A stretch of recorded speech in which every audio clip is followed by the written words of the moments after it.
Hello. Hello. नमस्कार. नमस्ते. अशोक बोलतोय माने. बोला की.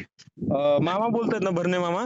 हो बोलतोय. नमस्कार मामा. भाचा तुम्हाला 2-3 दिवस झाले मामा फोन लावित होता. सत्ता मी आता शेतीच्या बांधावर बसलोय मामा. खोटं हा. सांगत नाही. निसर्ग राजाने आमचा एवढा कोप केलाय.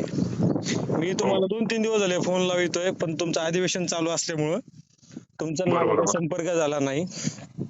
हा. एकीकड निसर्ग राजाने आमचा एवढा कोप केला हम्म. की आम्हाला आता सध्याला मी तुम्हाला व्हिडिओ कॉल करून दाखवतो मामा. शेतामध्ये पाणी द्यायला सुद्धा आहे ना, पाणी नाहीये. बरोबर आणि बरोबर बरोबर. आम्हाला वाटलं होतं मामा, तुम्ही ह्या बाच्यांचं डोक्यावरचं कर्ज तुम्ही हम्म. कोरा कोरा म्हणलं म्हणून तुम्ही कोरं करतात मामा, पण तसं काही झालं नाही. अहो हम्म. खरंच आज आमच्या म्हणजे एवढी वाईट परिस्थिती मामा, की आमच्या सारख्या तरुणांचे, माझ्या शेजारचे यांचे लग्न सुद्धा होईनात मामा. खरे खरे आणि खरे. तुम्ही कृषी मंत्री आहेत मामा. तुम्ही नाही नाही, तरी आमच्याकडं हा? तरी सुद्धा एक चांगल्या प्रकारची कर्जमाफी खरंच मुख्यमंत्र्यांचं, दोन्ही उपमुख्यमंत्र्यांचे आभार मानले पाहिजे. नाही की नाही साधारण आम्ही 40,000 कोटी असल्या अडचणीच्या काळामध्ये कुठली निवडणूक समोर नाहीये, तरी एवढी मोठी घोषणा केली त्यांनी. खरंच तुम्हाला मी सांगतो, पाहुणं आभार मानल्या. ठीक आहे, सगळंच समाधान होणार नाही, सगळ्यांचंच होणार नाही.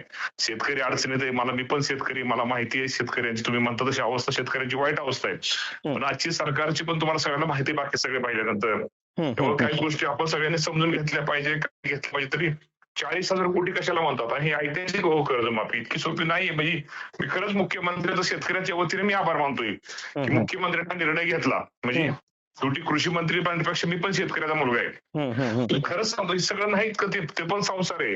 इतकं चालवणं, इतक्या सगळ्या गोष्टीचा विचार करून इतकं सोपं नसतं. पण तरी खूप चांगला निर्णय मुख्यमंत्र्यांनी घेतलाय. मी मी राज्याच्या मुख्यमंत्र्यांचं तुमचं आम्ही स्वागतच करतो ना, आम्ही नाही म्हणत नाही तर मामा. पण ज्या अटी जे काही केल्यात मामा, हे थोडेसे शिथिल करावं शेतकऱ्यांसाठी.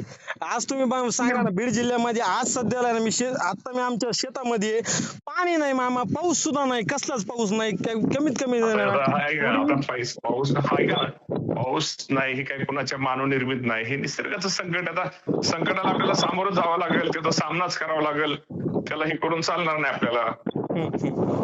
हे संकट आहे निसर्गात, काय कोणाचं मानवनिर्मित संकट आहे का? कोणी संकट केलंय का? पडल पाऊस अपेक्षा ठेवाय, ह्या महिना परत दाखवले हवामान विभागाने, तो पाऊस आपल्याला पडावा ही अपेक्षा ठेवाय. दुसरी शेवटी शेतकरी अपेक्षेवरच जगत असतो ना, आपण अपेक्षेवरच राहिलं पाहिजे. आता काय शेवटी निसर्गाच्या पुढे गेल्यानं संकट आहे, हे काय राज्याला, देशाला संकट आहे सगळ्या.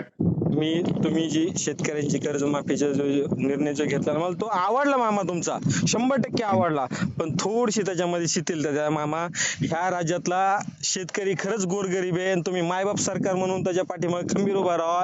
ही बीड जिल्ह्याची नाही तर उभा महाराष्ट्राची सुद्धा आहे, कळकळीची विनंती मामा. काय शिथिलता त्याच्यामध्ये थोडे जे अटी जे हे केलेत ना मामा, थोडशा ज्याच्यामध्ये बघा मामा, सगळी शेतकऱ्याची कर्जमाफी म्हणून, कोरा करा म्हणून जे म्हणले होते ना. नाही कोरा वगैरे नाही, कोरा वगैरे ते काय म्हणणं सोपं आहे. राज्याचे मुख्यमंत्री म्हणले तेच मामा आम्ही म्हणतो, बाकी दुसरं काय नाही म्हणत मामा. नाही ऐका ना, म्हणणं सोपं आहे. मी नाही बोलला. खरंच आर्थिक परिस्थिती सरकारच्या अडचणीत असताना सुद्धा म्हणजे चांगला निर्णय मुख्यमंत्र्यांनी आपल्याला दिलाय. शेवटी जे मिळतंय त्याचं स्वागतच केलं पाहिजे, आणि 56 लाख शेतकऱ्यांना त्याचा फायदा होणार आहे. बरोबर, ठीक आहे मामा. आता तुम्ही म्हणताय म्हणजे आपण नाही ऐका ना सर, सगळं मी तुम्हाला सांगतो, तेवढं ही नाही. मी तुम्हाला खोटं तुमच्याशी आता होय बोलायचो, तुमच्याशी गोड बोलायचो, तुमच्या मनासारखं बोलायचो, मला स्वभाव नाही. मी पण शेतकरी, मला पण तुमचं दुःख कळतंय, तुमची काही चूक नाही, ज्याचं जळतं त्याला कळतं. त्यामुळे तुमची काही चूक नाही. परंतु आता शेवटी आपला संसार असतो घरातला, आपल्याला माहिती कारभार्याचं कसं असतं ते. त्यामुळे मुख्यमंत्री कारभारी ठीक आहे, करू आपण. त्यात काय अजून शिथिलता काय आणता येईल का, काय मदत का, बघू भविष्यात काय होतंय का ते. चालेल. धन्यवाद मामा, तुम्ही बोलल्याबद्दल, तरी आमच्याबद्दल. ओके नमस्ते.